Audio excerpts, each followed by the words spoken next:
Tá Anna áilteróibh a cháir gail an sa go dtí Bonawing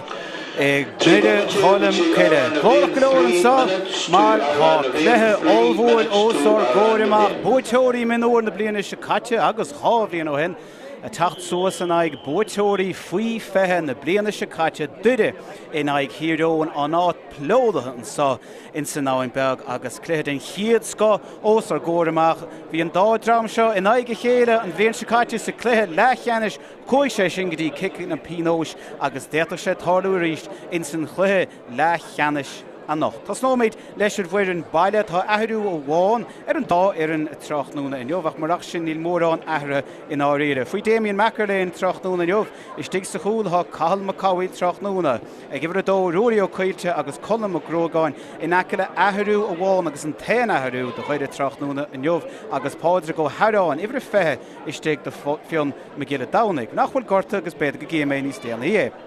Níag sin, ibhar cóig ibhar seach de Lucas Macráine, Pádraig Mac Mailáin agus captain an Léinneomh Ruaí Forbes. Is Stiglar Parka, Tammy McRory agus Donald McDermott agus instant tosathe cháide. Gmalgaí súla ibhar de dóiag agus tríide in sládannaid cabháin an nóir dhearnach grád ar gimmert ag an levéil seo. Éimean ó Hógáin, Seán ó Hógáin agus Seán McGuchaing agus is stig chun tosaigh Uladh Muireasán, Rian McNichol agus Oisín ó Dochirteig.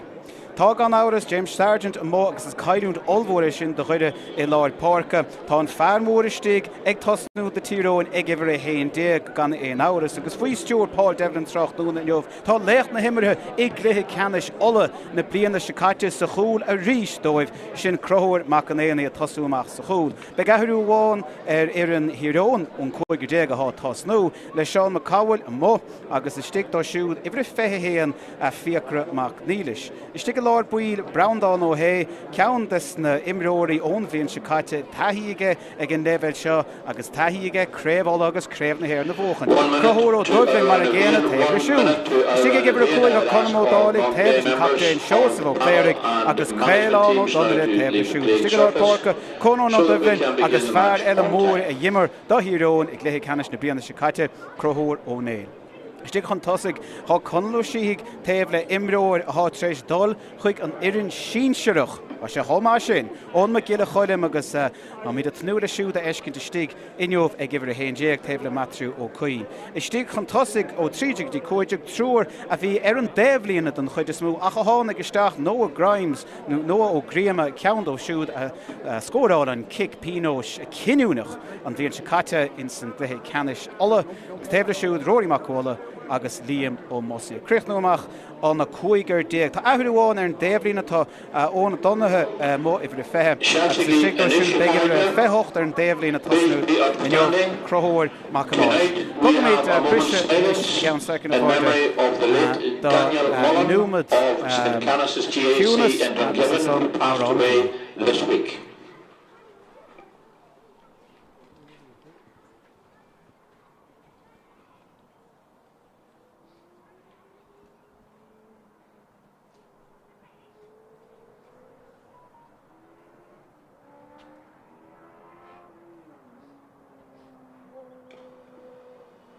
Yeshti Luru Anam.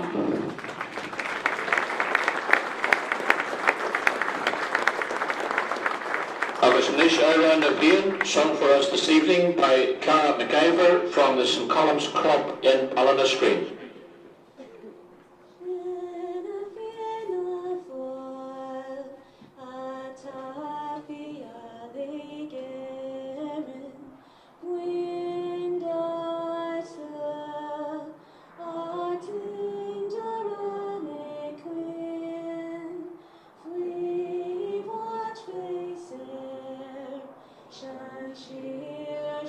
Cheer, fasta, mia.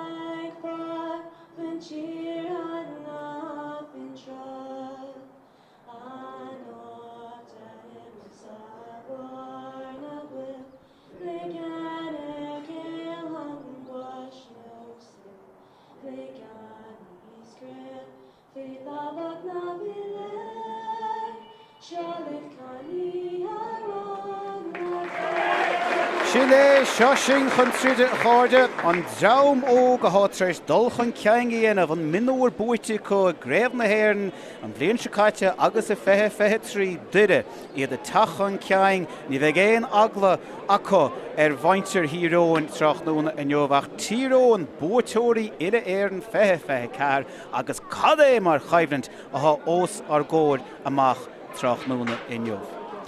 Horright. Gan ein áras cailte ag Tíróin im Léana agus sin an fáin ar handarach sa dara áit sa grúpa tá cluiche ceannais eile siúd an na chiad irin I raing amháin na gimartin an dara irin sa raing eile. Bhí grúpa ann im Léana le dún an áil bócach agus Tíróin sa dara áit agus grúpa B an son duide an irin baile in Jobh. Agus an Craobh in san dara áit. Tá an cluiche eile sin le fáil ar YouTube TG Cahar chomá an Craobh in ag dún an áil sinna tosnú díreach ag an am céanna má thuómhan scóra áil an son comáda mise sibse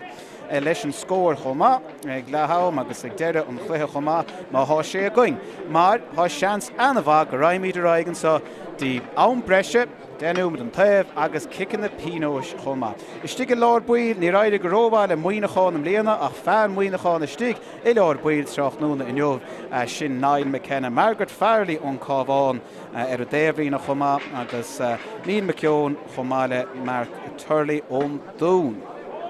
So sin é ha míad réig le dal an sa tá an slua baile histeach agus rís slua olmhór an sa agus an líród buite ag bóchalí chuide ag a tús tá se ag séidir acu agus iad a tachan ceang. Ní mór an gaothe ag séide an sa I mnáing faoi scá bhain bradach os ar ggóir amach Trachnúna in Jobh agus na cnéalacha díreach thar báre tirim agus ní se chu te sin faoi láthir ach na cnéalacha go hálan. Fa tin is fear a chuide istig an son Padraig Mac mai láin. Fear taobh leis se dul héin sean captéin Forbes Trachnúna in Jobh ar an líród an giadúir. Lucas McGráin is a si taobh istig den dahad. Gimmert leis agus iad bra compórdach leis an líróid lads chuide seán ó thógáin an iste deis ach cethar ó híróin haimpel ar ach fágann sé sin Spórt na Tommy McGrory agus an cíad pointe fute go deas éasca ag Tommy McGrory.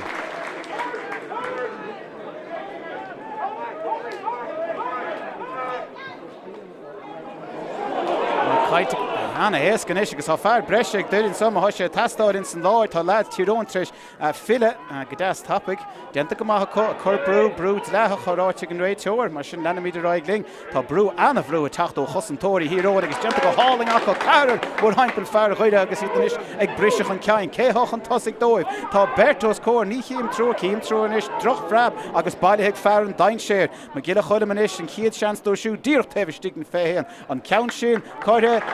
an Trasnán agus an brat bán orda den chiadúir a puinte an taobh an is fear an dain séir gan é áras agus bra ábal de puintí agus cúl a áil ag an levéil seo mar a bhí an bhríonn se caite agus tús chuide le siú de sin scóráil Trachnúna in Jobh. There in issue tachan ceang ha líróid ar a bárcach ní stoppa sé sin an réiteoir brasásta leanún te raig agus lena míadna I raig má se séileh an is ag duide agus ag Padraig Mac mai láin Padraig a tachan ceang tá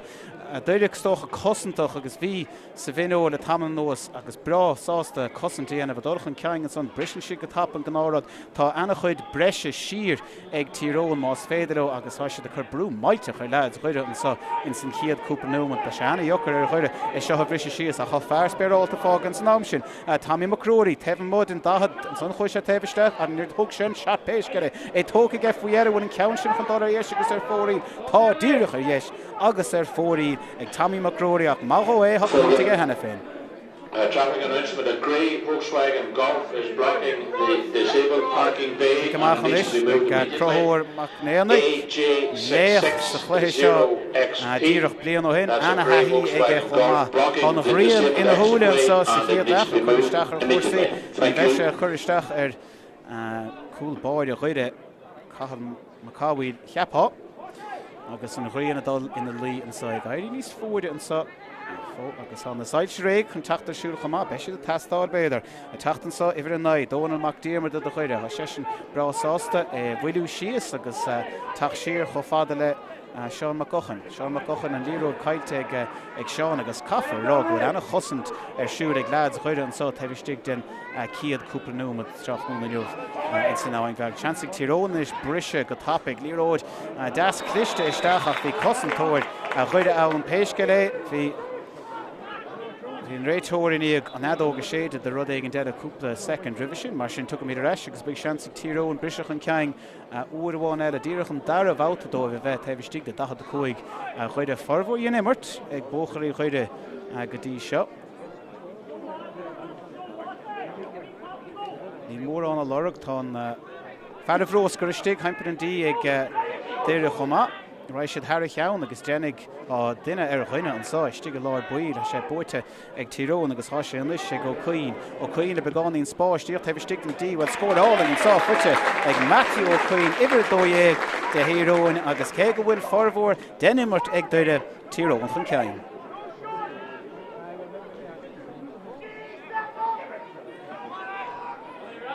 Cahan McCáil in ish. Lorg an kick denta go deas snasta go siúd hí neart spás an son ag lán cholí doide Craobh gáin is sin a bhailú agus genta go deas an drám cosanta só ag deir a díreach do chréite agus tála blianta fadan na leid seo ag immert le chéile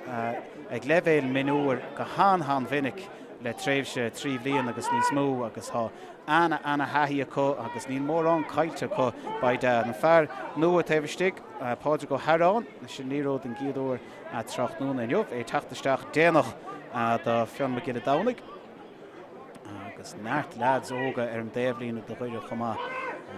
neart fiúnad le teachtaisteach má háiste de testáil páidir McMillan is a sesin tre anna chuide chrothú ó thógáin is an fiú seansa go siúd ná anna chosint ar siúd ag lads Tír Eoghain an son haimpel ar an lína 10 méadar Trácht núna in jobh agus a sé sinna testáil bhtham mar rán na coitianta ná ríre duire ag anna chud daoine Trácht núna in jobh ach Tír Eoghain na cuairtóirí chun ceann ó thógáin in is de seileacht in sé siar. Tá Bert Ciam nó tá Stuart tá fiúr an lína ag goide faoin na riadach an nua gairí go máó taobh mud an dahad seo rion nua agus bhfuil scóir dúbalta fuit an son bheadh sé sin go hálaing ag go sin ó dochirtaigh ach an ceann sin ar dheis agus ar fóríl ag osín ó dochirtaigh an chiad seans de faointe dúbalta Trácht núna agus tá an dáir an seo man bhfuil siad feice goibh im líana tá anna chuid pointí dúbalta fuite ag an dá drám seo iad a bantainna bheits na riadach an nua. Droch cic amach an son, ní chin tú sin go raibh vinnic ó mac an éanaigh agus deire inis le seans teach an ceann uairháin eile. Iad a gimmert beáin níos fearr go dtí seo a chu na pointí tóga ag Tír Eoghain. Baile henis ag macróirí, tána chud crotha agus deis na tóga ag macróirí chumá Trácht núna in jobh tá sé tevistig an 15 fágan sé dí bhfuil an agus bhfuil sé an son McMillan tá McMillan i láir buir fágan is a gibhir seach an captéin Forbes ní sé gíre dá le héin.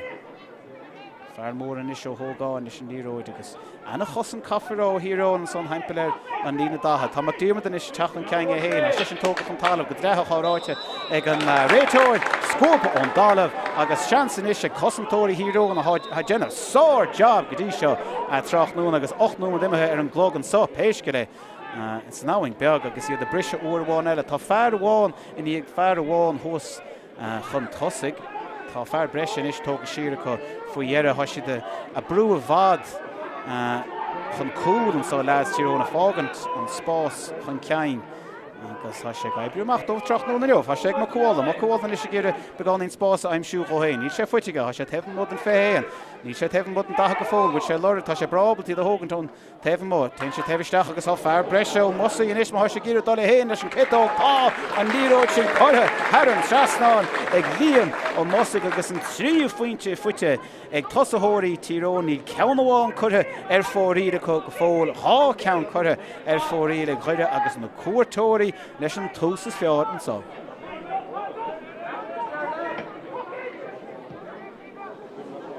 Dain séireach an sá nach baile faoiar beagnach ag láb an móra roirí machála nach bailíonn doire ní go rómhainnig go chaidan Cahan McCáil cic amach a marrála ach beagnach caiitige an nuair sin tá sé inis ag macróirí uairháin eile ha mí taobhstigh an 15 uairháin eile ach ní féidir le duire mórrán a dhéanamh leis taobh mód sin tá Anna Hussant, Doire go lads Hírón Tráchtaire Neomh go háirin san I Lord Park. Tachan Cangan is Hamak Mailan te besticken da ta brew meat rach an oisha tá lá tristach har rolling fair goide I tóg an talamh agus soléir gur kick a séir a bhegar fáid an son. And fair síos an talamh adar an Hamak Nicker a hán, ni mar ócinnte. Chans de goide nis te bestig de lína dahad an son. Tá fér cattas an éir hána réige séide begánaín I gcuine goide insan chiad leach má sé leiscéad é sin de lad goide go dtí se cuasaí begánaí níos stocaide orthu.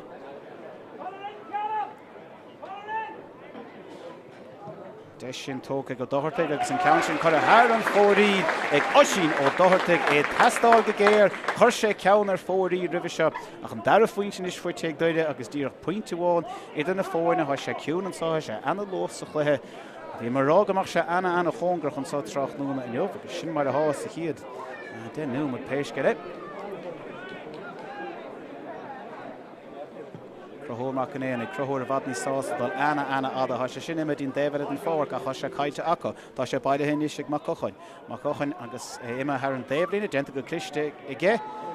Gír ceann tappa go hógad ní mór an na bogach tá neart an sá te fír agus 65 dómh héin ó hógáin eile I bailthe go siúd teir bise tríd bert agus é tachan ceang a rístear an da cóig tá brú Tráchtaire na do bhuiir sé sin leach nó míad leach tá réiteoir sásta lei sin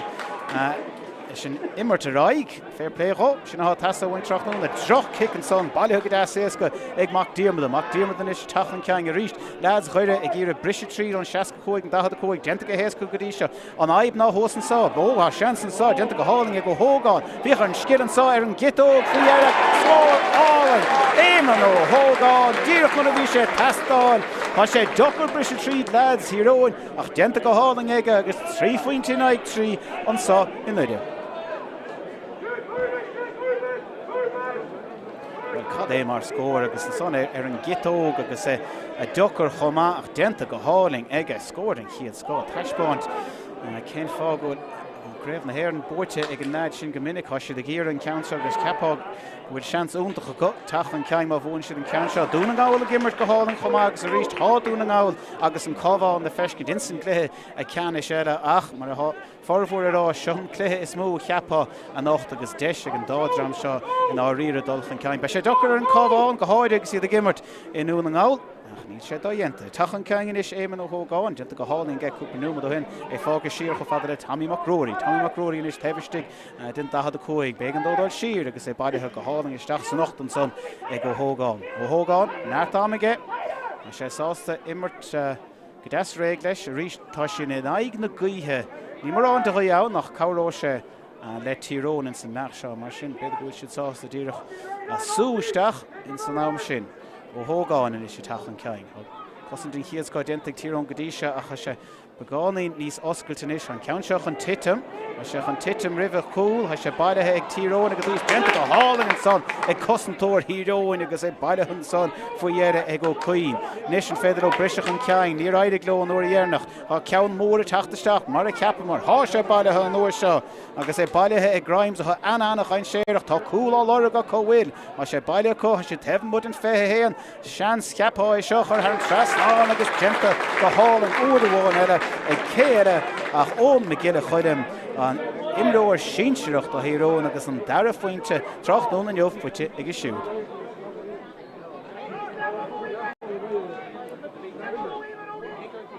Cahal Macáhuiil inis ten sé gear óra bhain eile stíanna difriúla imirthe duire i dul gear chuile óir agus Tíróin a dul fada Tíróin a chur an ceann fada isteach dís na tosatha fáca leohéin don chuide smúth a bhstig duire an kickamach gear iad a bise sós díagar níag ach an sanna stoppa tefn den dahad an lálig in Neomh tá anna chud cosantóirí sír do Hírón tefistig den dahad a cóig tá an trúr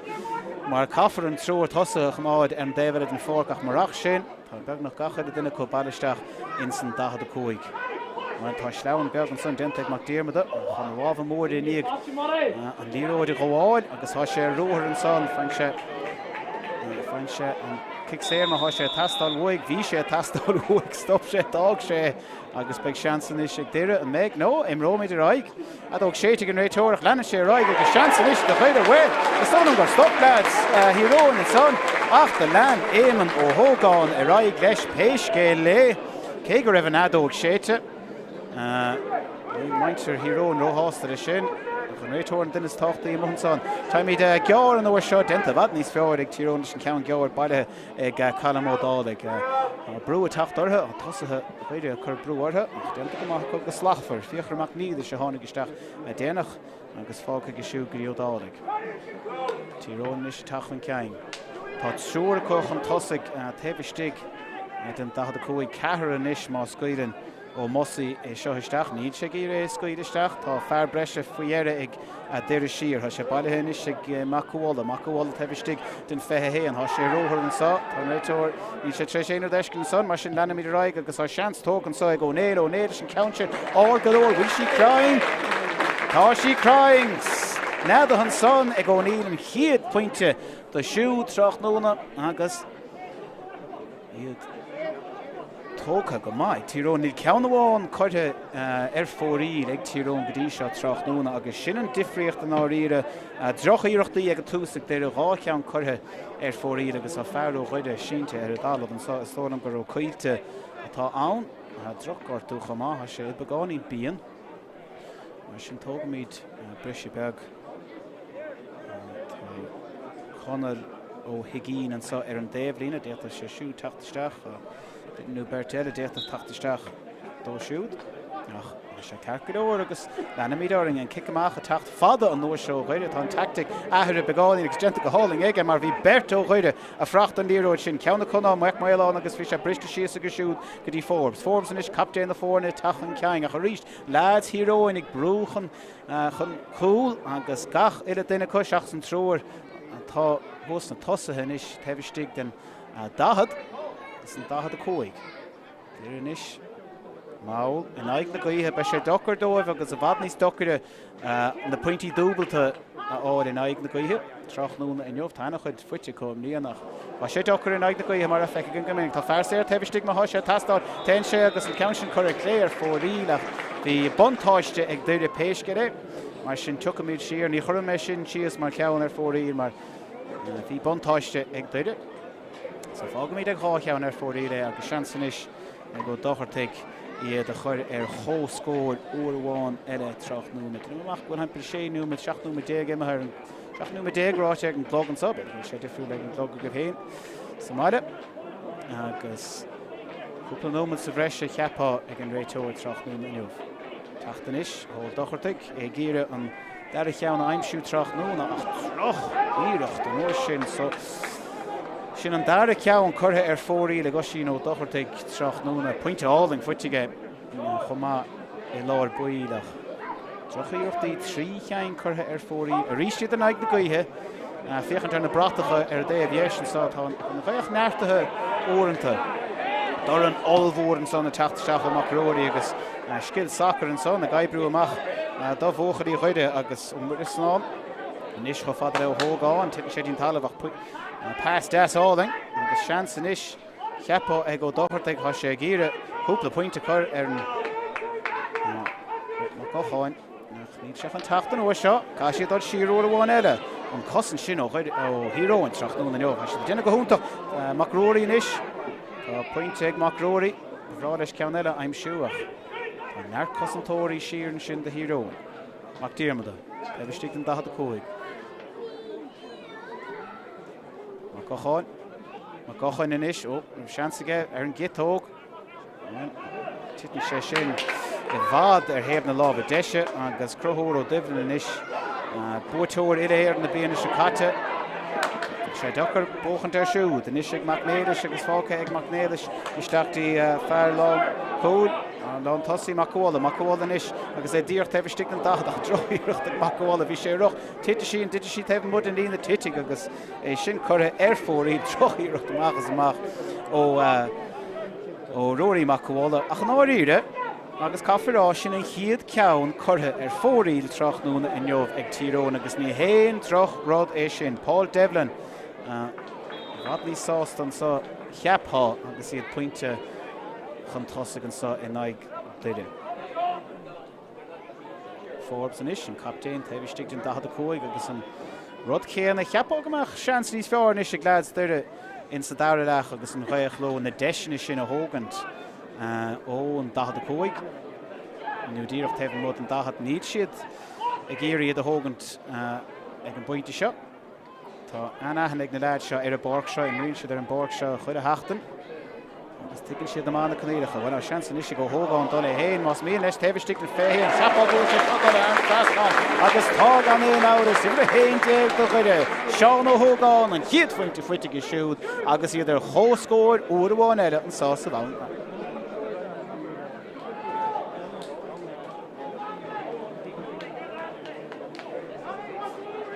Nada bhfuil an capí na testáid a hiide ó mac an éana gach sé sásta a chamád air. An chríon na dul líon sa in nuide kick amach a ríis fada a ríis búite ag lads duide agus ha begáín spás an is os córdóna amach díama a más mín dul é héin a sé an dul dí teban ábh deise agus genta go háling an son ag muidir sáin tá lads hirón ar dhéire siar agus a ríis cosan áling an son ag fidir fúre hiróní de tachan cein bhuiil siúch an ceann mór grí a choristeach níl muidir si is cuasaí Céile chuidim é ciún go leor go dtí seo in sa chluiche bhfuil sé pointe áling an son sa chiad cúpla nómad agus tá tíróin in is sásta begáín am a hógant leis an díróid seo. Tá sé go musaí ó musaí a dul cho fada leis an dahad a cúig bernach. Á lads chuide in is an crotatha ortha ná go bhfuil siad a déanamh manmarcáil Tavistig ach tá fearr breise go haimpel ar an fethe héan. Déanamh rudí dochar do hiróin é seo choristeach os dí ceantas na tosathe. So caiisi dul má go leor a gíar a brise tríd in is tá an captain ó Cléirigh a Cléirigh agus stop chutha le siúd fuite ag macúla agus chur cho fada amach le ó Donnaile. Ó Donnaile is agus begáín spás amach ar déhhead an fád fach pointe dúbalta go háling dáach sé ar fád. Bheith éon fointe réchar. Bheith cúil níos fearr a ríis ach tá lads chuide in an ghól. Caiisi dul siar tá sé fuite is ag ó síhiigh agus tá begáín spás is ag macúla bhí droch íirecht ag macúla ribh seo tógann sé íirecht éile ach an ceann sin a ríis droch ceann chuithe ar chlé agus ar fóríl an uair seo ag fearr hirón an dála cheann chuithe ar fóríl ag búirteoir ile éir na bliana se caite. Agus ní bheith sé róhásta sin ach tá sé bra ábatí do chur an trasná gan éon áras ach an dá ceann chuir ar fóríl ag siú trachnúna. Tá brú a tachtam níis ar an kick amach tá tíróin a teach gear agus a teach fadach ní siad a teach go dtíon taobhrína agus an sonna há sé bailithe lads chuide uairháin eile tá gaiirí níos fearló lena kickin amach trachnúna in jobh tachan tosagan is tá Magráine Tavistig den 65 fós ar dúthir tá fir bhreise ag tíróin chun cúil má háisi de testáir mar sin bhuiile míid síos cuasaí uairháin eile amach díama den is ní róráling isteach ó fada le Macochan le ceann íse le go sábháil í chiasca níd sé sábháilta go fóil há sin is ag Macnicil a techt siar caiisi dul siar a cadé mar stop an son ag Macanéna is stig sa chúil bhí sé íse bhí sé crying bhí sé begáín mán siad an téanrod agus é sábháilta aige ach fós duire i techt mac díama den is reis sé sin tebhamór an dahad ní mé ró cinnte ach háisí ha an trasnáid ní lech puinte bháin tógus dónam gur thóg sé céim a Tavistig den dahad agus dónam mac díama le sár íirecht agus é sin chur a thar an trasnáin agus duire chun ceann den giadúir trachnúna in jobh tíróin an is faoi bhrú. Mac nílis fáca go siútaí Browndown ó hé, sáirim róir é héin, ag ír a tachan ceang ach bhaid sé siar tá neart chun ceang de híróil má háisi le testáil an ceann tapig ach ríist. Tá fearm róscar siar. Déna cinnte nach dúcha an líróid tapig sin isteach a testáil ó tíróin bheith cúil go háling tá siad a lera cúil trachnúna in jobh ach níd sé an tacht chóhéasca sin. Más féidir éon denna cúláil trachnúna sa fearr seo go chuid an há sé taobhamór an dahad ach an ceann sin chura ar chlé agus ar fórí droch íirecht bhuaig siú táá faointe aige go dtí seo ach rothamór an taíd tá gachar dahar in is duire an taon drám na ceann chur ar fóríl ach trí ceann in is chura ar fóríl ag tíróin Tavistig de díreach cúpla nómad agus duire mór réimean is ceapáin san Daireleacht an chiad leach seo in iiri. Teach an ceann uair bháin eile tá mí macróirí. Ní léon den a chur breúir agus tin sé siar cho fada am a Craobh. Craobh trasna díach díirmad. Díirmad tevistig den dahad cóig go bháin eile tá neartó híróin siar ha began ní spás again mas míle siar de hógantach. Christe goor is sin a bhfuú sios tá sé tafaí bhrúin is den go maithe chaise istig sa chóin éis sin ar an dálamh níl ráite réitóir sé beagnach blóid amach a chu glicadóir tach siar cosint. Bhí na chunaráid an chiadsco ag tíú an uair bháin eile ach tagann sé sin amach ó chosú Dublin agus big seansan is ceapa ag deire is seo chutha an trasnáin agus an beár na seo a bhéadú bar cúig nómad le dul an sáidí lechám agus deire mainte a chuide an sá tá bhad níos mó chuide ná tíróin cheappain an sá agus iad breásásta leis an taspáanta os na lead ógus le cúig nómad déag nús. Tá mé macróí má sead a chuide ar an dahad a cúig. Sé dochar an iling sin ní pain gaithe sé de fi láthair. Sé fáca aige sé de duine bhrd an glic an sáhfuil tá tócha go desktop an sonnig mac nucail bailethe a bhfuil bháin eile ag Forbes tá Forbes a géir rud éigeanta ebrú tá sé tafaí brú fíofarach ag fáca ag go dtí óthógáin bhfuil spás go óthógáin ag an gitóga agus puinte áil an fuite ag seán óthógáin gur héinte ag do chuide an dara faointe trachnúna fuite go siúd.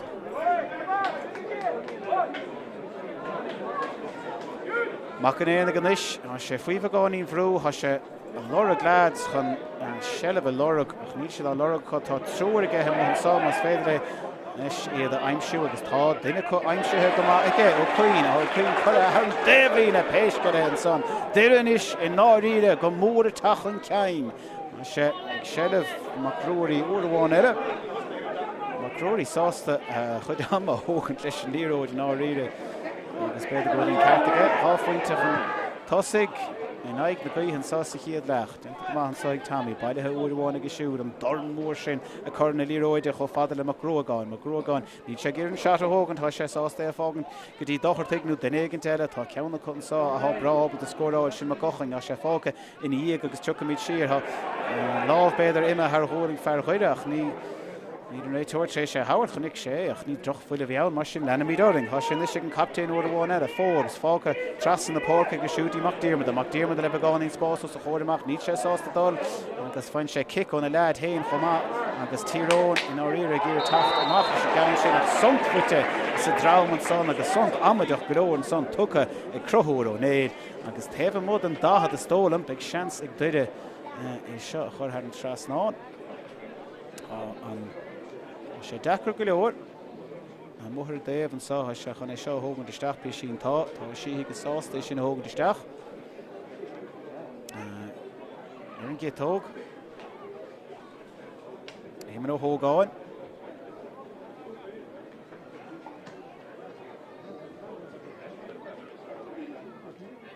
Hógáin is agus an ceann sin bhfuil si deábháilta an spot a dómh dá meach sé ann an tríú fuinte ag ó hógáin trachnúna inniuh agus trí fuinte is idir na fórne. Well bhí mac an éananig an lorag lads chun an sellh a aimimsú ní raibh mar an na boga.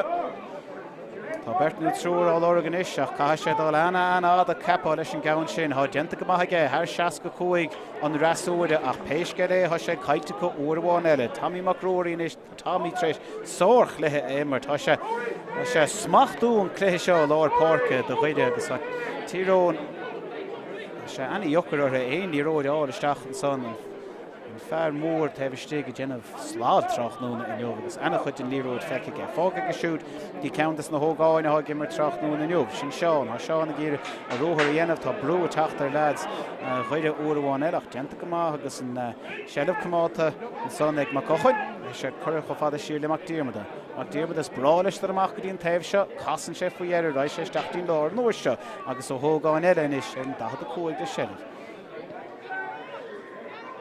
Pásáil an son bailithe go hógáin eile. Bhí stig an dahad a háid in is agus tá seans an sáid Forbes ceann sin a chur an trastáin pointe inspiráideach an captéin an son i tastáil agus pointe inspiráideach fuite ag Rory Forbes an chiad fointe do siúd agus an ish ceire fointe idir na fórne agus deire I gimmar tonight na gaithe well rawan na cutínta bhí ionta ribh chléthe agus ceapá go me se ana ochar an ish ag Tír Eoghain tachan cein cá siad na tacticí ahrú agus cá siad rud éigen díana leis an kick amach sin tá sóróbar denta ag deire ha siad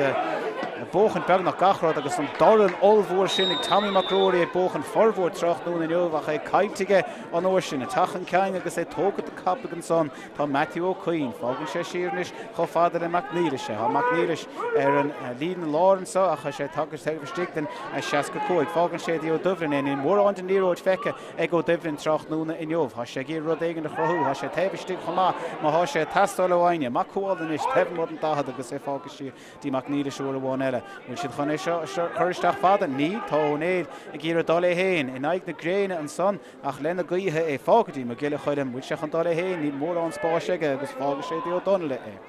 Chuir sír sa ha míad fós ar an dahad an son agus casa son bhí mór Grimes ach ní ag mór an deis an cosan dúntaach a tacht an uair seo Uladh chuide an féidir le O'Queen éonar dhéanamh. Ach pointe dúbalta go háling mas féidir ó aimsú ní mór an den chuí séad in ish uair bháin eile amach bháil ag rud ag na chrothú ha sé imisteach aríos tá cúla lorg go a tóg an talamh an son bhí fearr hírón beidir go raibh job maidint an son ag fearr chuide mar bhí sé dain séad a fiachant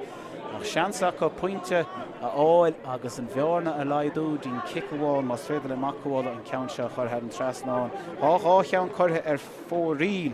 ag fearr lochmhicrúirí trocht nún in Eoch Mar ceann chutha an trasnáin nach cá sé an ceanna aimsúin sa ceapá ribh le hama.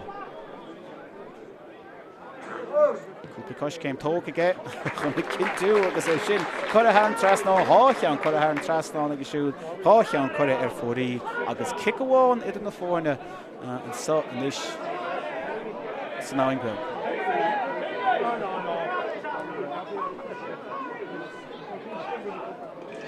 At least 2 additional minutes at the end of the first half. At least 2 additional minutes.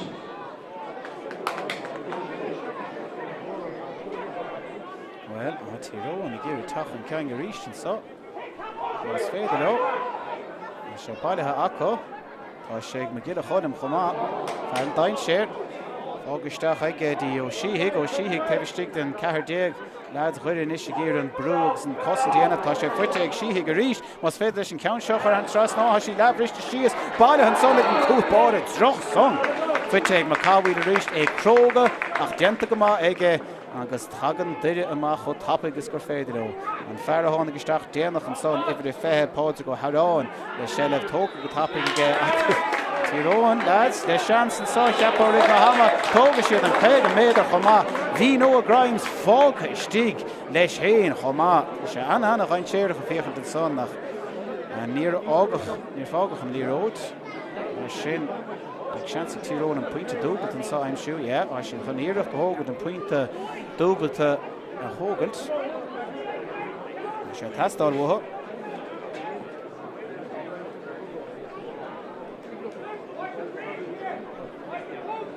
Well, machála há cheann ar fóríl, há cheann ar an trasnáin, díreach tebn mod an dahad, há sé seo tastáil bhúil sé fuitige, tá baid dead an brachtaráiste, in san éir, há tachan ceann denta, ag lead Tír Eoghain, bhí ar ceire fuinte chun cúlach. Tá difriocht olmhór ann in is a cháide, agus é tastáil go géir bhtha ribh le ama.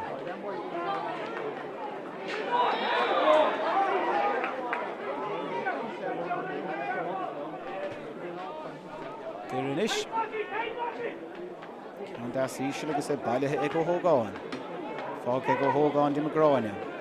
Níthe ach Grógáin in is sé roiir. Fág ag bailití na ríisteach a sé Ima Harris a láb agus é bailithe ag fearr hírón go das éas go bhfuil. Tá míad cóngarach go leor an sa forbú ionimmart in á ríre ag deire droch tosú acu bhí Tír Eoghain go mór chun ceann ó hebh na tosaí agus na pointí aimsú ach an san garalacht an chiad leis sin jobúntaach déine ag chuirithe minúir méir na ábhíon an os iad a taispáint an taithí a chu acu agus an crógacht agus gan éon áras iad treis tachan ceann And the shop is agus tá open míad anna for tea, chóngarach an coffee and sáide refreshments. món Abhainn. Ba mí reisró bhí gan cúig nú And the turnstiles. Please keep the passageways and stepways clear and follow the instructions of our volunteer stewards.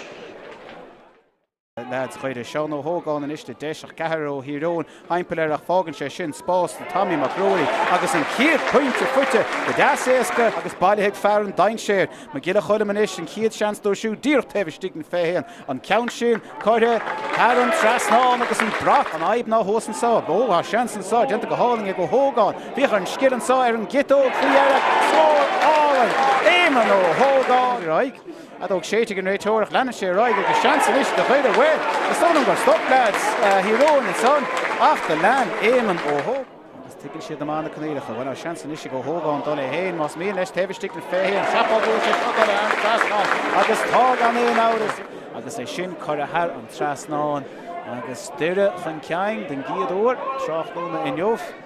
Tír Eoghain is faoi bhrú.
Fui fethe oda buitóirí na héireann na bhíonn scate Tír Eoghain pointe chun cúil buitóirí minúr na bhíonn scate agus na bhíonn ribh sin agus caiimhlinn in chiad sco an sa in san chiad leach tá gach seans an gráimid go dtí ann breise agus cicin na pinós ní mór an seansta sin sa chluthe Leathcheannais ar a dúnaádan is go mór chun ceann ar an cabháin tríonaí dí héana dó agus mé féchant ar an canéil eile ag Spórt TG4 ar YouTube ach. Fan míad a cuasaíonn sa in nuide caiimhlinn an chiad sco an sa sa chiad leach an mí tréis ampú hart ní pain gaithe ann in níos ach má tháinig gaithe séad trach núna cabhró sé písí le duire in Ceallaigh. Number 21, Colonel Higgins replaces number 14, Ryan McNichol. 21 for 14. Ifir a ceithir de chuide amó agus ifir a fethe héan istigh. An líróid an uair seo ag Tír Eoghain agus ten sé tras na park a pass álang an son Peile go cuin agus é níos agus tóla O'Neill a rothir agus gach seans aige chun dair seans aige chumá cúil fuite rothir O'Neill díreach nuair a bhí sé tastáil an son ag Tír Eoghain be sé bhad níos dochar sa dair leach bhí rudaigh na tastáil mutha agus há sé fuite acu taobhiste an núm a bháin ansa in nuire well baide tá caiimhlinn agan in is níl éon áras faoi sin cúil den chiad sco fuite ag Tír Eoghain taobhiste de tamil tá freagra a tastáil ó chuide ceapá faoin drá seo a tachan ceang tá ibre fethe pádra go harán tá pointe ar a leid a tastáil mutha agus Tír Eoghain is há pointe chun tosaigh bhí an scórchlár mícheartach na hain ní a bheith pointe idir na fóin in is Tír Eoghain há pointe chun tosaigh fear a bhí go mór i lár buid Tommy an son fáca go siúd agus seans in isise na gráine seans ar cúil a sáid in chiad sco ag buitóir agus ceans na himróirí is fearr an bhíonn se caite sa bráid seo a crothóir mac an éananig fearr mór i stigh lár buil agus sábháil olmhór cinúnach an son a tastáil go géir ach seans fós ag déile pointe a aimsú más féidir. Well an taction a ligan sa ha reintín a fós a bailú isteach agus a féchan ar an scórchlár i capad ó féin cad sa díal a hána an son sa céad númad agus mes a leithris nó héasa go siúpa gan éon áras tá díháil genta ag Tír Eoghain ní raibh duire a bhí sé remó déanach bhí Tír Eoghain mo loch agus léir go raibh plán acu bhí cúla tastáil mutha sa chiad leach ní raibh sé teacht lead chuide well bhí ar go húntaach ag deire an chiad leach ach an ceang híosan is seo tastáil go géiró na cróirí tá pointe fuite ag siú trach nún na neomhach sé seo go hálan bhfuil si titim dín taobh yes tá sí an dair ceann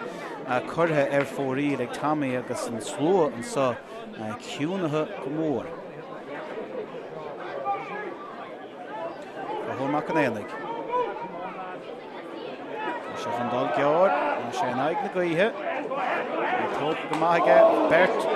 Craobh an san a dal ó thuaigh tá fearr síos tá droch buid an san fuite ag fearr chuide an vertical ná riire. Craobh go leor a dul den gceann sin sunk níos mó fuite ag fearr chuide stólam. Tá vertical híos. Agus muidir sé seo síos cuasaí well. Bhí rud éigean na tastáil ó Tír Eoghain, bhí duine níos fearr ná iad go dtí seo ag an leibhéil seo ach tá ana haithí ag na box seo. Déanam amach go bhfuil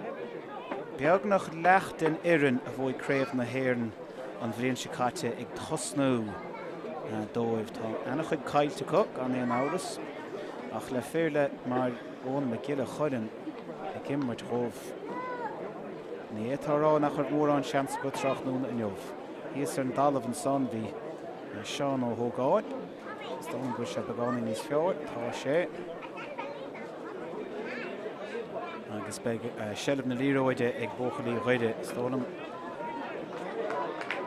Díreach taobh mód an dahad chuid. Well an vertical éirithe an dalamh buochas mód a dia. Seán ó Thógáin a fiachant ceart go leor agus é roch. Go tappa gus gur féidir leis, taobh stig íon dahad. A tachan ceangan is, uair bháin eile, Pádraig Mac Maileán, Pádraig taobh stig an dahad a chuig a hain, fága go fada leis an Captain Forbes, tá Forbes a tach faoi brú, agus é fága go siúdí a cochan. A cochan Stig den dahad leachtaige ach Ceallaigh a bhíann ach an fearmór a héin Tommy McRory an countin on posta ach Peile ag Leathcheannais Tír had anna sons na coolathe anna chuid treis titim gear sin in chiador gur bhúil sin postach ag Peile go mion minic acu Peile go mion minic chumá ag Craobh ó Dublin agus uair bháin eile Peile lábha sábháilta an son ins na coolathe dá Tír uair bháin eile san glábh an son fuite ag duine de verto Tír an duine sin ná ón me gur a chudum ó me gur a chudum in is agus fágad trasna cho fada le ó Dublin é á Dublin tevistig den dahad a cuaig tá roiinte bogad tevistig go á sé gur dá le hé nach troch íirecht an nuair sin ag cónán ó Dublin bhí sé roch agus tá sé anna jochar kicin na hógan agus túroch mar a hiigim lead ógan na tíre agus é sin chutha dheis agus fóríd ag a siúd agus seansan istá ma cáil a lína a chlána rá sé gear na kicin amach dul go húnta cho in áíú trach nú an jobh. Bhí sé bailile ag an gráine agus fágus sé dí mo grógáin sin san lech an is bailile go héascaid mac méán a sé gíire áil a ríis tá fear breise ag Tír siar agus a ríis tá sé le déanamh a cosint ála an son tevistig an dahad ach bhí sé sin beáin roiasca ag mac méán. And this has siad siar har neartig Leathcheannais Tír a chur brúthe caiisiad ar amachtaín taobh. Fágad taobhstig uair bháin eile ná mac méán í réon na puchasús an nimhar a sé a chuide ach níl sé sásta dul é héin. Fear a sásta dul é héin an fear agus pointe. An fachte an son ag féidir chuide há sin tachan ceangarí in ag an sonca bhóidir sa chiad cúplanúman agus an pointe sin fuite ag an fearránna de Conor ó Higgín.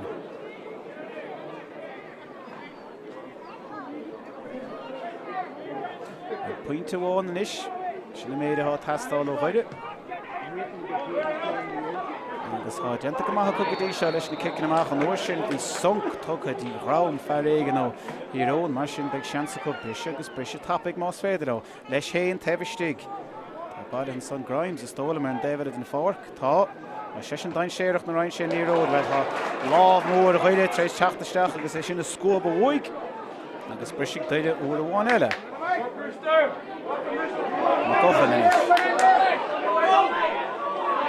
Broken cein fiúin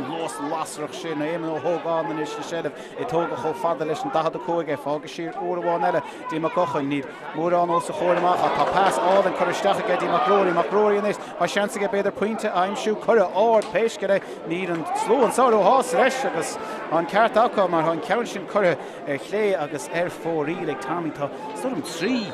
íirechtaí chutha fórí ag a siúd tá sár job deantaige istig I lár na páirce sár job trachtnú na jobh ach an son os cór na postaí droch íirecht eile bhuaig siúd ach má go é tá sin ag íirecht úntacha chuiristeach sa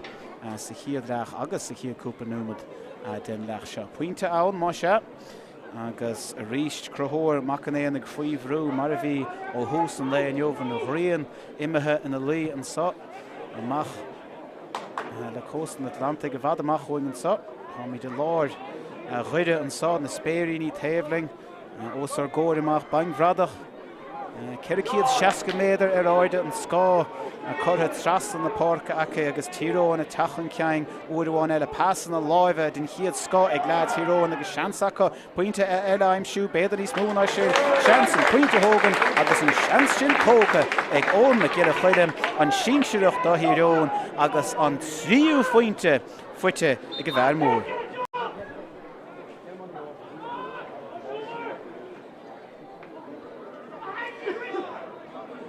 Macáid in is agus sé sin a lorug duine an rutha an uair seo agus ríist dul ceir sin na gaibrú amach go mádómh ché go bhfuil dain sé an na gcónaí fuite ag McRogáin agus ní sé róí ó Cluiche Ruaí ciún go an chléthe seo sár im róir Ruaí go honúr brotha éiscin Forbes is tachan ceang an captéin díreach taobhstig den dahad is tóra an uair sin sáite aige is tóra an tá go sé chun bratán a chur san tá sé puinte fuite ag a siúd agus puinte eile ag Leathcheannais chuide má siad fós a chuthe gan éon áras agus siad a chuir an brúig Tír sé dochar a Tír na puintí a aimimsú beidir go mé cúil eile a tastáil mhótha rih deire an chluiche seo.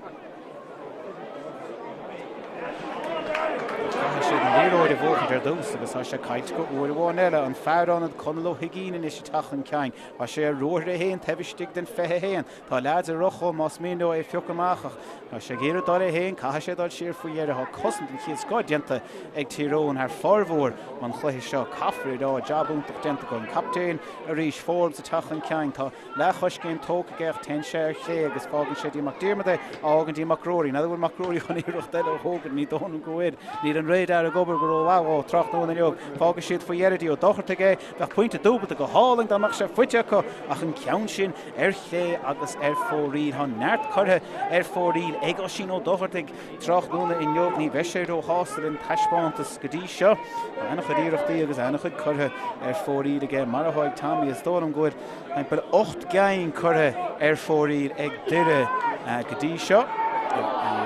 ní slóstáil ag Tír Eoghain hempel beidir sé cúig an Ceallaigh agus á seansan is déir tachtúir bháin ar tá formhór den léróide tá na scóir na tastáil bhfuil scóir tachtan ó seo is tóna goir é seo negatha faoihearre ag éman ó thógáin ar an trasnáil bhfuil faoihearre á sé tacht agus an slóa sa in éidir beá sástar sin agus muid ar chóscóir is tórim ó bháin aire an muid is Tír Eoghain an cúg sin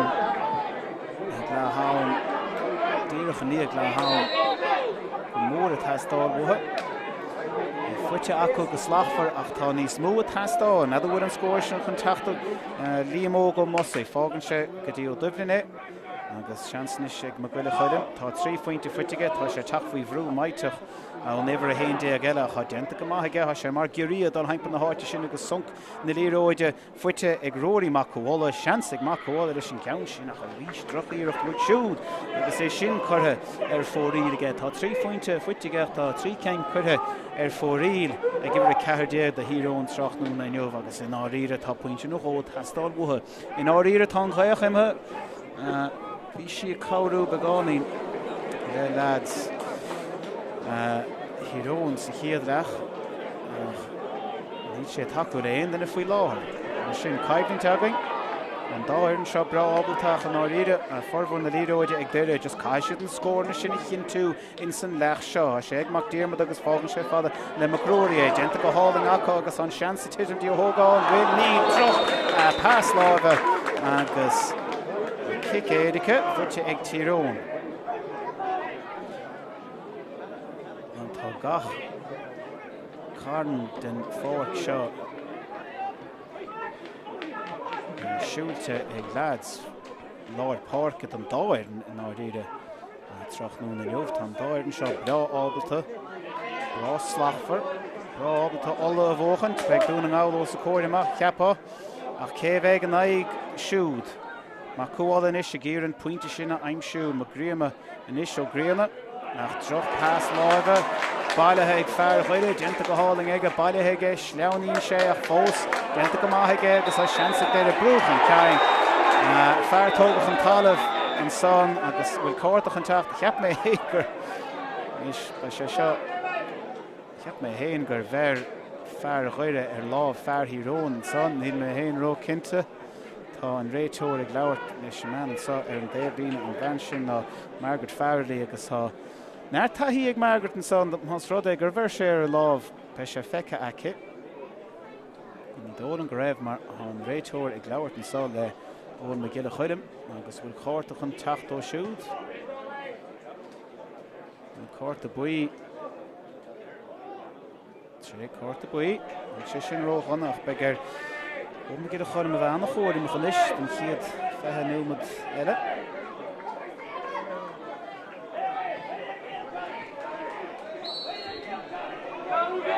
Leis cóscóir an sá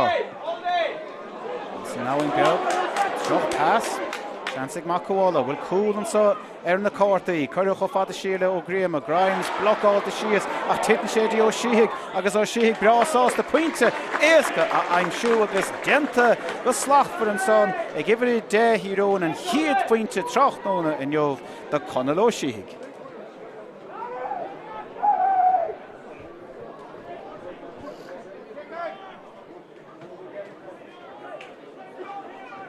Cahuid,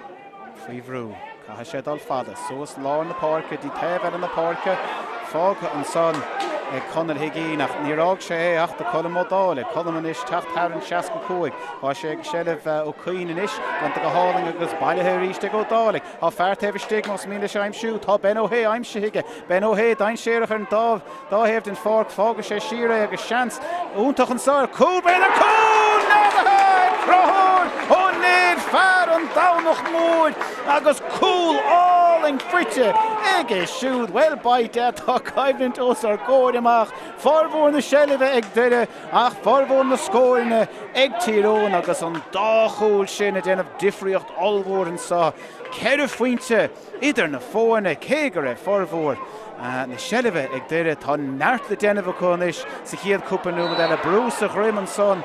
Conal ó Higín tá Conal in níag sár job í dhéanamh ó tháina sé isteach an sa in san Dara leach. Caitheadh siad ru dhéigint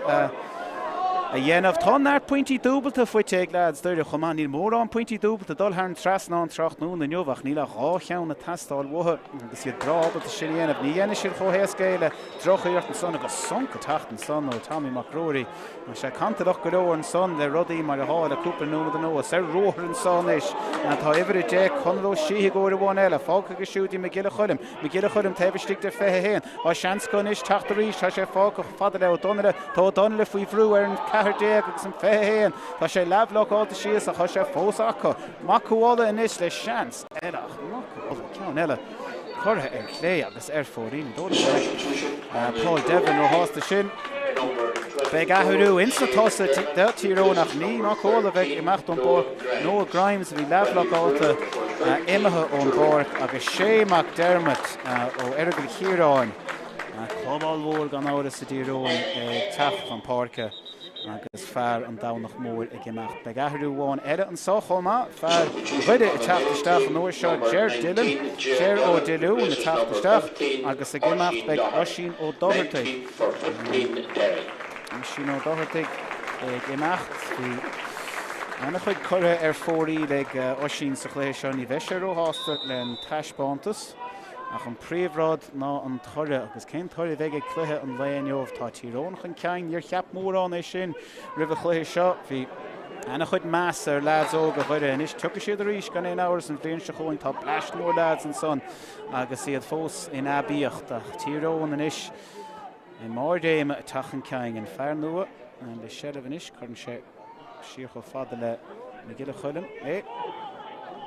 sé McDermott an ibre fethe ceithre á díreach stig dá Tír Eoghain inis Tír Eoghain sásta Ceallaigh a chamád an sá tebh mod an 15 Conán ó Dublin le Ceallaigh chuann sé go fada le ó Cuoine agus fágan ó Cuoine le ónéad Caithfidh deireadh an áirí cheapá brú chu ar lead Tír Eoghain be sé anna hásta Ceallaigh a chamád a leach deireadh agus immert leis an sáidir an 15 agus an 65 ní léon bhathasán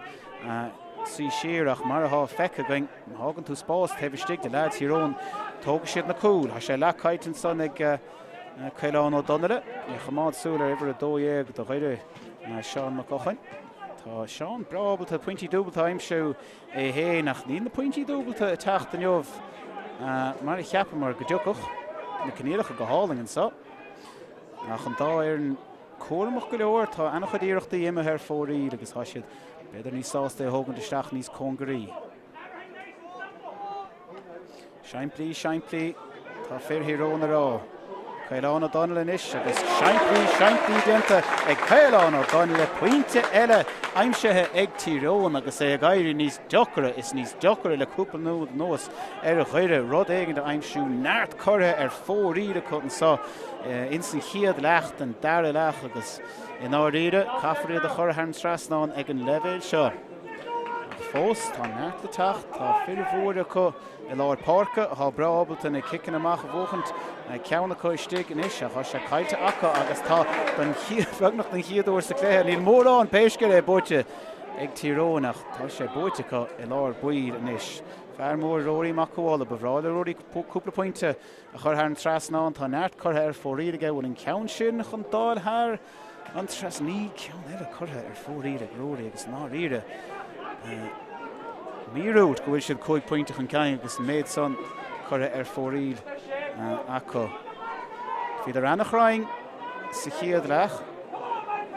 agus háidir cúig faointach an ceang ach tá sé an los a chluiche seo. Tá the tacticí ar an Daibhríne ag gaibbrú amach a bhad níos fearr de híró an gan éon áras so hebh na cúile agus anis a bhad níos fearr ó hebh na kickin amach tá bhad níos smú brú a Tráchtaire lads chuide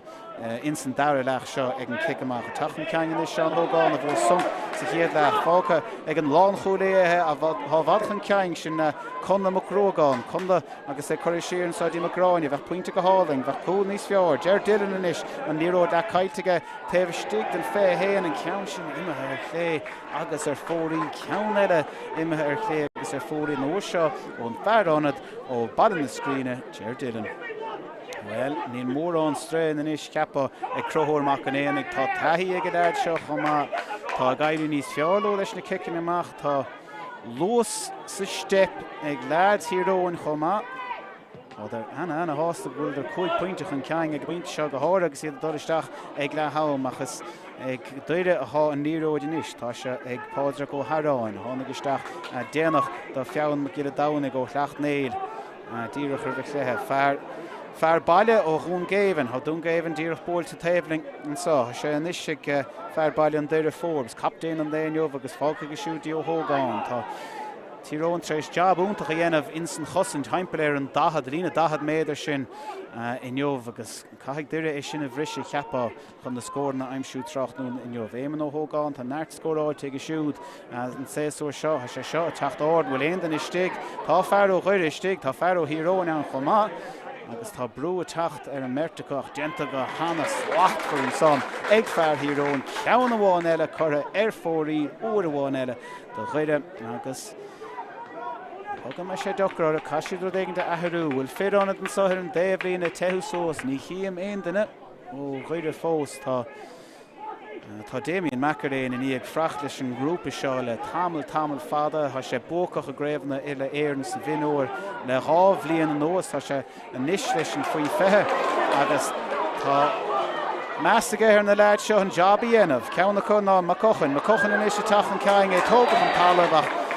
Bhí chalís gente ribh sin bailíonn sé níróid agus seansa chu puinte éasca a aimsú nadidir an puinte dúbaltá testáil níd an neart chuir ar fóríide chu Tá an specialist in istócha isteach chu sin Gero Dilún ó bailin na scríne háchan an ceann seo chur ar an trasnáin sé feice cum hena sé brabaltíí súda chur ar an trasnáin nach chun ceann sinna go chéile tá seos híarna dam catá táú an sáil leúpa nuas Tá mis sé trééis Caiidiúnta amach ar an méid a chutha ar fóríd. Nadidir a bhaid me ó fearr stats an sá taobhla mé ach céibhéad a chutha ar fóríd ag duire an sá in san Doire leach agus iad a cathab utha an chléthe cheapach aon dana go nach sé sin chur an trasnáin. Tá son fuit an son ag fórbs sa drim ag Conán ó Dublin agus dír chus cór an réiteúir chomá sé bada henis ag róí ó chuitas breáil am róí eiscin de gimmart bhí sé ciún go go dtí seo má sé cosintach go agus cai sé bheith tá trúr chun cú nílach bert chun tosaigh ag Tír Eoghain bhfuil sé feice an réiteúir níl sé feice an réiteúir tá an sló an sá ag liúrigus a béca ní a bhah bertig Tír Eoghain chun tosaigh ní sé feice an réiteúir ní sé feice ar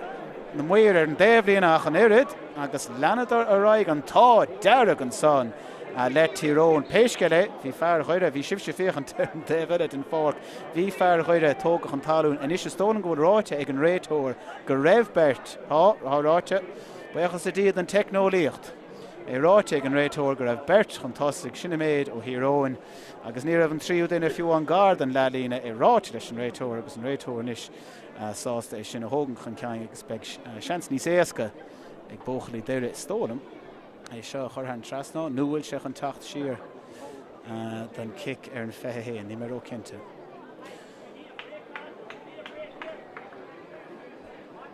Fearr Tír Eoghain fós híos an dalamh so beag cúpa nómad breise againn fichant ar an Daibhrín a fós níl mórán a teú sós fós don dá éireann tá Bert vanistóid ag gíre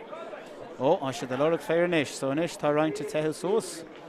sé testáil cheappa ag na cosa testáil san dénú modernach cúignú modernach den chluiche seo Tá fearr Tír Eoghain fós híos agus mar óla síomh, mar chin si an son, cé gur chuir sé an ceann ribh seo a bhí dír 3 méadar amach an gúil ar fóraí tá Ger Dillon a gír an ceann seo ó thóg an taobh mó den datha táá faointe testáil bheith se go deasdóibh. Thógach sé sin go dtí 3 faointe idir na fórne, há 5 faointe atar a go dtí seo tá fearthíróin cearcaróir stóna muid. Se catach go leorach tá se áirithe. Callum O'Dálaigh, Callum O'Dálaigh sásta leanúnta ráid sin immert agus an níis cic cinúnach. Deirimiid sin na gcónaí ach seo ceann táchtach de Ger Dillon tá sé tréis teachtaisteach sa chluiche seo sa Darragh tá sé géar an ceann seo thóg an taobh mud an dahad. Well, by God, tháina cosaigh a ceann seo. Will she crying? Tá sí crying an brataráiste áirithe den díreach dar a bhauta Tráchtaire in Leomh. Bhí mar a ceapa go meach na pointí dúbalta a teach go tréan nach ní sin mar a bhí agus sin díoch an dar a cheann ach tastáil go géir ó ghuiire é fuite agus an slua a níis glóideach an sa ar an déimhlín a ní lech cic amháin idir na fórne an sa. An cic fada a tacht boudathe ag fearthíró an genta go hálaí an son ag macála genta go hálaí lá na pórca. Ní chol mar sin os cóir na cúd. Fága ag a siúd isteach, dí ibre fethe cair sin sé McDermott a tréis teach an pórca díreach cúpla númad ó hen. Curthe siar ag a siú go dtí cónán ó Dublin, cónán an sa sásta immert leis ar an déimhlín a súisteach an san nám ach fach scóir go deasdóibh chomá an níos sé go Donile. Tá sé de lurug spás, tá sé de lurug spás an brise tríd fir chosanta ghuiire uair bháin eile. Bach cúil go deas by dad dóibh. Iad an gorch sé deir leis an cléitheach dénach seanna i máisteach bheith pointe díreach chomá cheapá agus ceir faointe idir na fórne an san. Tá siad sásta péis go díreach immert leis tá an taobhlín an sa i leúraigh le leads ghuiire teachtach an ceang agus brúach a ráilthe a chadar anna chain séireach taobhiste má ágan tú iad. Curthe trasna in istí ó Donile. Donile rá sásta méadú síos ní féidir le Ger an son tacht thar an líne an lechlín an son ní lech trúr ag deireach an tosaigh. Go Donile is géir dóla héin a sé tacha fada leis dí genta go háling sanna go Donile leis an citóg pointe áling mas féidir seo haimsú agus pointe áling fuitige an dara fuinte fuite ag Céallaigh in san chluiche seo agus genta go hana bhaige nar bhí sé testáil an sa Darragh. Cathal Macáhuiid in isis á sé bhad níos deocra ag leads deireadh na kicin amach a bhóchant in san Darragh. Bhíidir a bhad níos fearr ná Tír Eoghain sa Ceallaigh ach difriocht allmhór an sa Darragh é sin taispáint a ríist agus Berto Híró in a frachtan díróid sin ceanna chun ná sé McDermott fear airg Chiaráin agus é an níos ag fear Lochvic Rory Macúála Rory le ceann áling isteach beáín roáir an sanda me gile chuilm a bhair sin ceann sin má sé brábad a cúláil droch kick an san ó chosantóir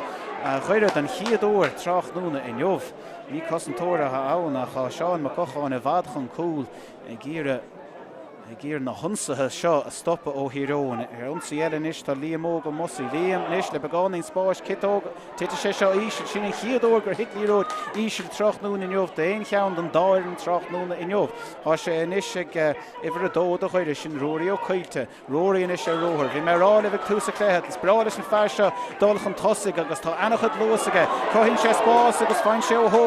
thógáin bhfuil sé chun dul héin níd sé fágann sé cho fada le Jerry bhfuil Dylan chun rud DNF ní féidir leis tá Berto Híró mar haimpile a chu genta go háling ag go bhharó fágann sé stacha in istí ó thógáin mu seansa go thógáin sábhá do uairháin eile ag macanéananig agus tírónnig ar briseach ní sé genta go tá diún leis ríist bhfuil sé sin bloáil amach ar clétáach ní si ar fóí fós anna chróg go uairháin eile ó Macáhuiid hósan éir grantamach ag an cúlbáire ag gortathe in san nám sin ag macanéananig crothúir macanéananig cróga há sé híos há sé gortathe ach leanóid a raig leis an immert an sa agus macúála in íag brú i bhad níos duine an son genta bhad níos fearige a haimpel lár na párca ag go bhar mór Tír Eoghain in isis tá Bertacoch an tosaigh an isis tá treoracha más mí nó ceann tapig a isteach ní siad sásta é sin dhéanamh ní léon faointe há siad sásta immert leis há siad ceir faointe chun tosaigh agus ní léon bhrúthara cén fágan éine si ní lech cúpanómad fáca ar an glóg chomá mar sin ní léon stras há sé fuite chu ríist le Matthew O'Queen in is tachan ceang Matthew agus na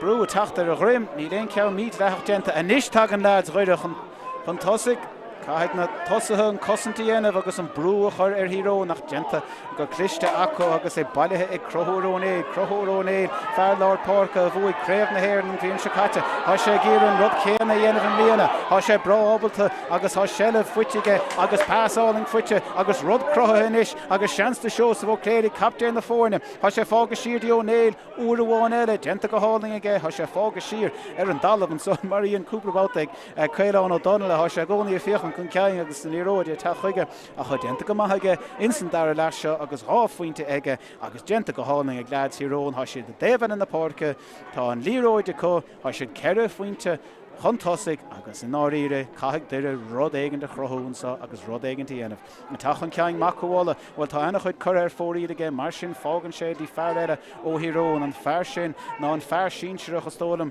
me gile chuidem. Tá sé gíre dá le héin. Tá droch freabar an líródach ní stoppa sé mar tá cúil sa súlaige agus cúil fuite an tríú cúil fuite ag tíróin trach nóna in jobh an Derry ceann ag a bheith seo ón me gile chuidem agus inis na hathru Tráchtaire Tír Eoghain le fear nár hosnig ahrú déanach an son Shane McCall tebistig agus eisian chun Porca inis agus ahrú do chuide chumá le ibre 60 Cahir Bradley ó Cailrí istig agus ibre dói go mó a cácháin is tólam sé seán na cofing na imethe agus gá ahrú má se agus na hathru a tastáil ó chuire tá cúpla ahrú eile le tacht chumá címan sa an déhlíonn iad a tastáil go géir. By dad Tá cnoc os ar góir amach ceiricíad 60 méadar de bhainghradach ach tá cnoc a bhad ní smú in níis le siúl ag duire má háisiad chun fannacht insan go mórta seo im bliana. Be 5 númad de ann breise có tá míúilte tastáil agus tá 5 númad againn chun go grothó siad an míúil sin. Ifir a 5 tachan ceangan is sin Lucas Magráine. Lucas rúthar níl mór anós a chóir amach seachas Berto Hírón a gíre is stoppa ach ní stoppa siad é agus tá sé fág ag McDiarmada le ceann istig ag an gcóine. Tá trúr ó Hírón os a chóir amach ach ní stoppa sé chuirthe thar cóin an ceanna go agus seansan is ar cúil beidir de chuide tá sé sin genta go míd leach ag cosantóir Hírón sin crothúr O'Neill agus seans de chuide ar faointe a chuna cúla tastáil mthe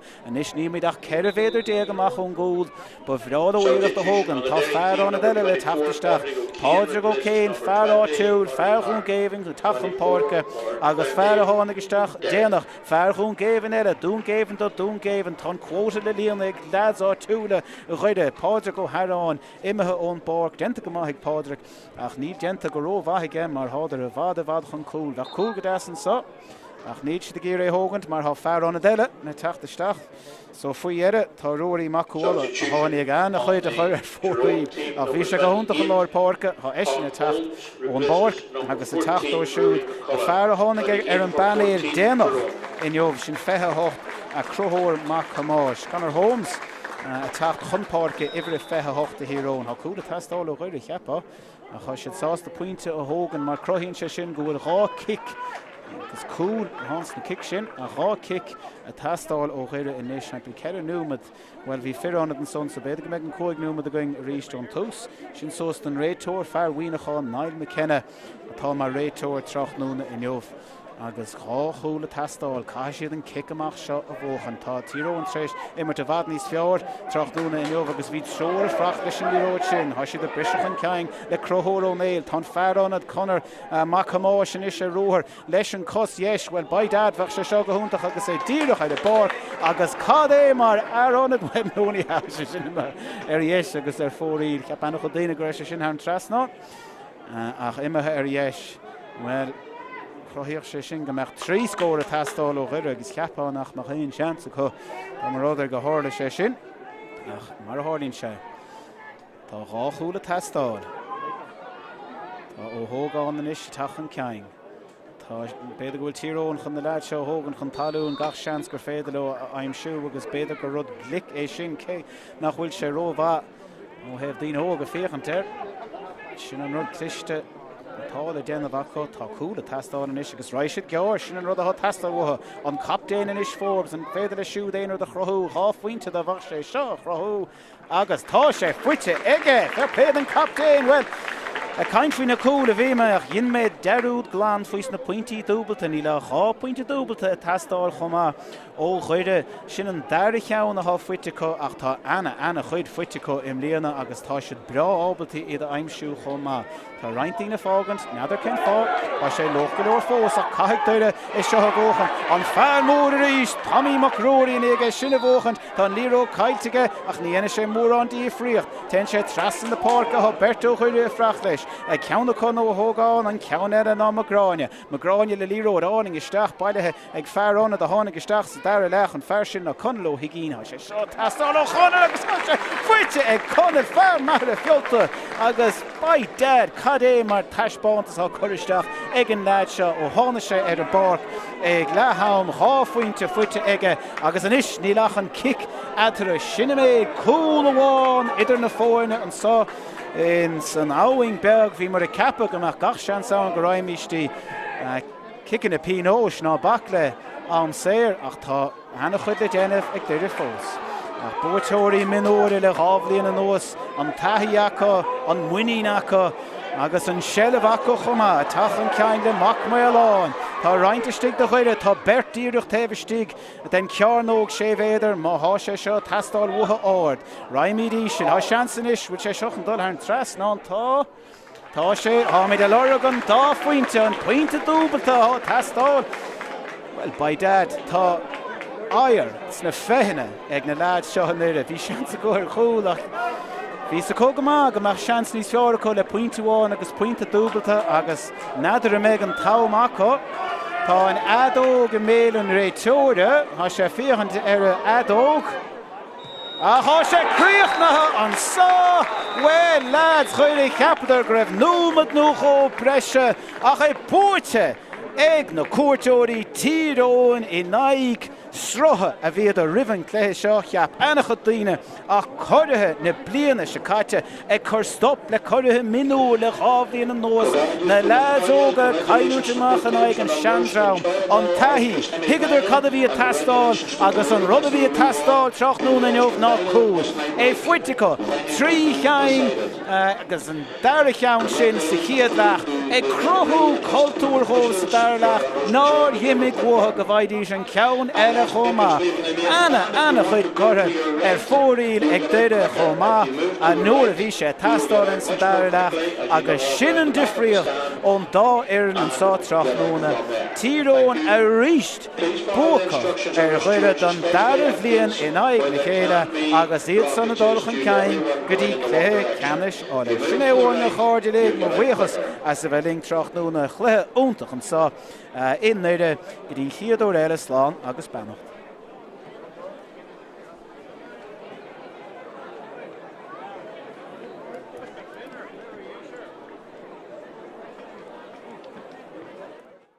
Lads chuide seo nó thógáin an iste deis ach ceathró híróin haimpel ach fágann sé sin Spórt na Tommy McRory agus an chéad pointe fuite go deaséasca agus bailithe ag fearr an dain séir me gile chuile man is an chéad seans dó siú díoch taobhstig na féhéan an ceann sin chuide thar an trasná agus an brat an aib ná hós an sá bó a seans an sá deanta go háling ag go thógáin bhí an skill an sá ar an gitóg faoiarach slór áhain éman ó thógáin raig adóg séite an réiteoirach lena sé raig agus seans an is de chuide bhfuil the son of stop lads, hero and son, after land, Eamon ó hó. Agus tuigil siad am anna canílacha, bhain á seansan is go thógáin dul é héin más míon leis taobhstig na féhéad sapabú sé focail an trasnáin agus tág an éon áras agus é sin chuir a thar an trasnáin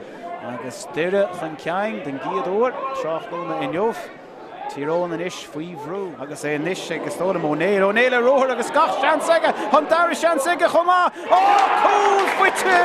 rothir O'Neill íon son fáca agus siúd agus seans an is Magráine seans ar cúil a sábhád in chiad sco ag búteoir agus crí Magráins blocáil de sios ach titan sé dí ó síigh agus ó síigh brásás de pointe éasca a aimsú agus denta go slachfar an son ag ibriú de Tír Eoghain an chiad pointe trachnúna fága sé siar agus seans úntach an sá cúil béna cúil nádathe crothúr O'Neill fearr an dánach móid tá fir Tír Eoghain ará Ceallaigh O'Donnell inis agus Shankly denta ag Ceallaigh O'Donnell pointe eile aimsethe denta go hálan sanna go Donnell leis an citóg pointe áling mas féidir seo aimsú agus pointe áling fuitige an dara pointe fuite ag tá sé ag íre dá le héin há droch freabar an líródach ní stoppa sé mar há cúl sa súlaige agus cúl fuite an captéin inis Forbes an féidir le siú déanaar de chrothú há pointe de bhar sé seo chrothú agus tá sé fuite ige fair play an captéin well a caiint faoin na cúl a bhí me ach dhin méid deirúd glán faois na pointí dúbal